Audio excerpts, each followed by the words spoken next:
It's Mokujin, the funny wooden guy from Tekken. He mimics a random character every round.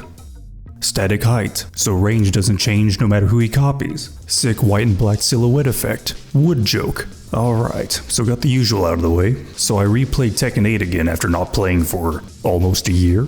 And why did I drop it? It's a pretty fun game. And then I remembered, there were a few reasons why. One, no Mokujin. And another was the movement. It feels kinda sluggish. I mean, look at that backdash. Yeesh.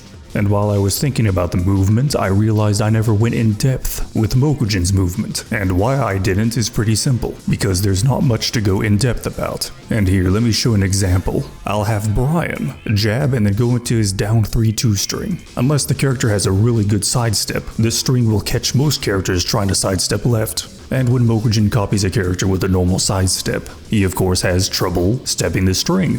And here we have Lily, who can step this string very consistently. And when Mokujin copies her, he also gets her movement. That's a very nice thing about Mokujin's defense, it's very simple. If a character can dodge something, 99% of the time, Mokujin can also dodge it as well when he's copying the character. Because when Mokujin copies a character, he copies all of their properties. And this includes the distance covered by their sidestep or their backdash. And this is not just in Tag 2, it's in every single Tekken game he's in.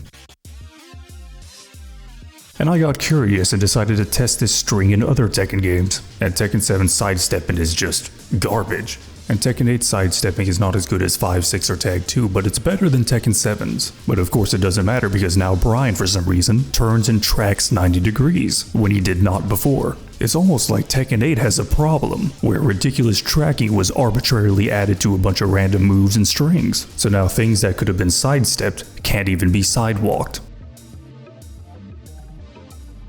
But there is one pretty obvious thing with large characters, and I'm not talking about Bob or Ganryu. I'll be using Heihachi's 1 into down forward 1, and Angel's down forward 1-2 to test things. Most characters can easily sidestep these moves, with the exception of Capos because they move too much in their idle stance and their sidestepping is not that good. No, the super large characters I'm looking at are characters like True Ogre, the Jax, Marduk, Jinpachi, and the Bears. These characters are so big they have trouble stepping these moves.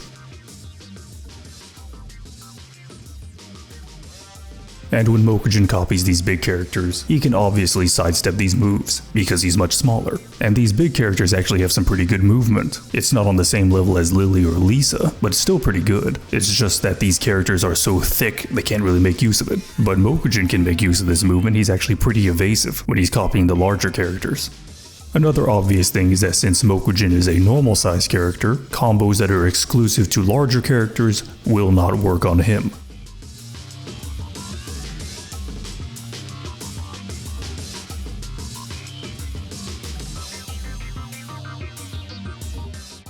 And also vice versa. Combos that would whiff on smaller characters will not whiff on Mokujin.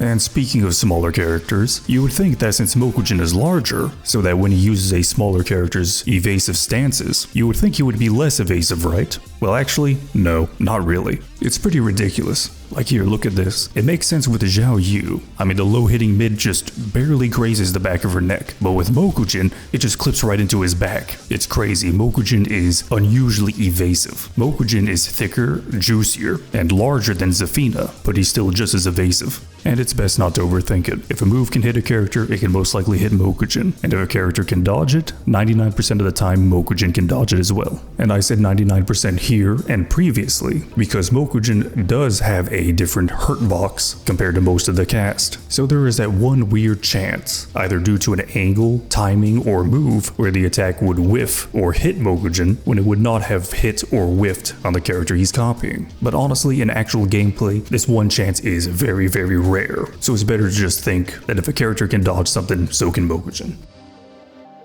And that's why whenever I talk about Mokujin, I mainly focus on offense, because that's what's most affected by Mokujin's static height. Unique combos, unique range, weird interactions. If you watched any of my videos, you know what I'm talking about. And I personally am very glad that Mokujin's defense is not as in-depth as his offense, because if it was, it would be too much for me to remember. Well, that's it for this video. Now if you need me, I'm going to ogle Anna in her octopus bikini outfit. I mean, look at it. Hamana hamana, awooga awooga.